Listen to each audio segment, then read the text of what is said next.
I want to be very clear about something. Your doctor is not lying to you. When they tell you that you just have to manage your neuropathy, they're telling you the truth as they were trained to see it. They're not hiding a cure. They're not holding anything back. But there is an entire category of treatment, one that the research fully supports, that most doctors simply don't have the time to learn. Today, I'm going to walk you through exactly what that category is, why it works, and what you can bring to your very next appointment. Think about the last time you saw your doctor for neuropathy. You described your symptoms, they confirmed nerve damage, and then they likely prescribed one of two things: gabapentin or a similar medication. And I want to acknowledge something important. Those medications do work for the purpose they were designed for.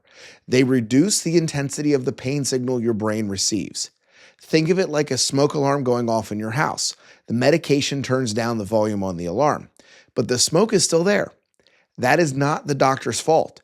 That is where the training stops. The medication addresses the output, the pain signal, but it does not address the input, the thing creating the smoke in the first place. And that input has a specific name. Let me explain this in plain English.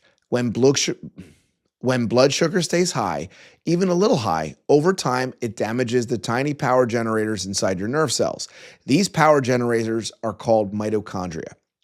When they're damaged, they leak. They leak harmful particles into the cell. Think of it like rust forming inside of a pipe.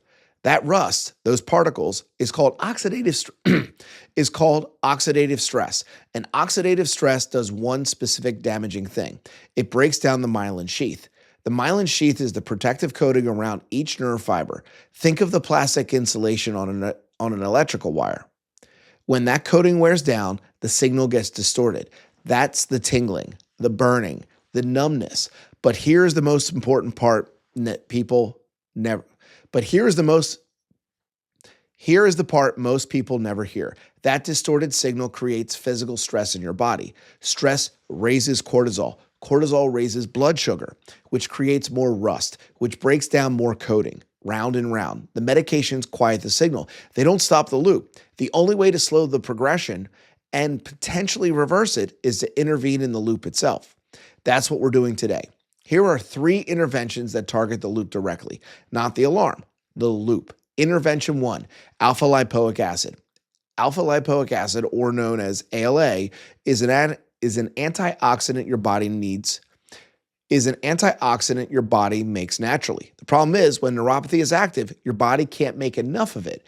What ALA does is neutralize the rust particles before they can break down more myelin.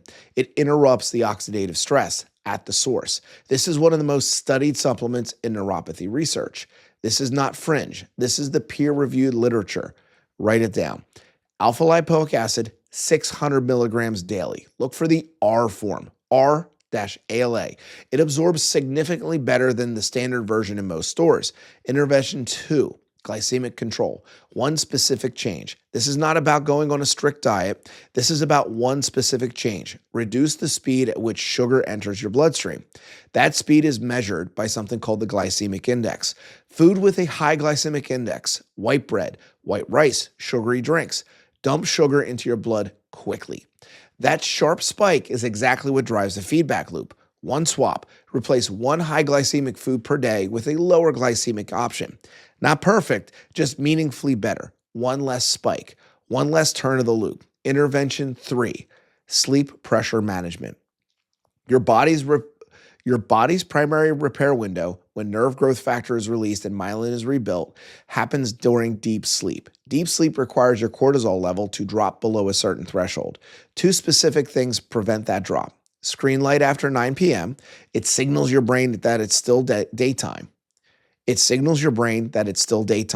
That keeps cortisol elevated, and eating within 2 hours of bedtime. That raises blood sugar right before sleep, which also keeps cortisol levels elevated. Both of these keep the loop active during the one window when your body is trying to shut it down. The correction: screens off by 9 p.m., last meal by 7 p.m. Simple. Hard to do consistently, but it's worth doing. If you want the full supplement timing protocol, including how to stack these safely alongside your prescribed medications, I walk through that in I walk through that in detail in the overnight repair video that's in our channel.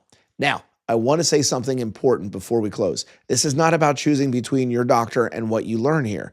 These three interventions are addictive. They work alongside. These three interventions are additive. These three interventions are additive. They work alongside your current treatment, not against it. What I'm giving you today is the other half of the picture, the half that addresses the root, not just the signal. Write these three things down: alpha lipoic acid, glycemic control, sleep protocol. Bring those three to your next appointment. Ask your doctor if you're safe to add to your current plan. Most physicians will say yes. Some will be glad you brought it. You are not fighting your medical care. You are completing it. That's the adjustment. I hear from a lot of people who feel dismissed. Today, there's nothing more that can be done. Told there's nothing more that can be done. And I want you to hear me when I say this. That is not a sentence about your body. That is a sentence about the tools in that specific toolbox. There is more that can be done. It requires a different set of tools. And these tools are available to you today, this week, starting with just one of these three things. Start with just one. Start with just one thing from today, not all three. One, choose the LA, or cut out sugar, or cut out one sugary drink, or set 9 p.m. as your screen boundary. Just one, because the goal isn't a perfect protocol on day one. The goal is fewer turns of that loop every single day. Now, if you want to understand the overnight side of this equation, the specific repair sequence that happens while you sleep and the positions that protect it, I have a full video on our channel. That video and this is one other part of the same system. If this helped you today, share it with someone who has been struggling. They deserve to know this exists. If what we discussed today feels like the missing piece to your puzzle, I'd like to invite you to take the next step. You don't have to navigate this journey alone. Click the link in the description below to schedule a personal consultation.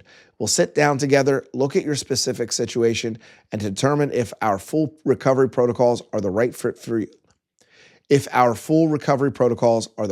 you. I look forward to meeting you soon, and I'll see you in the next video.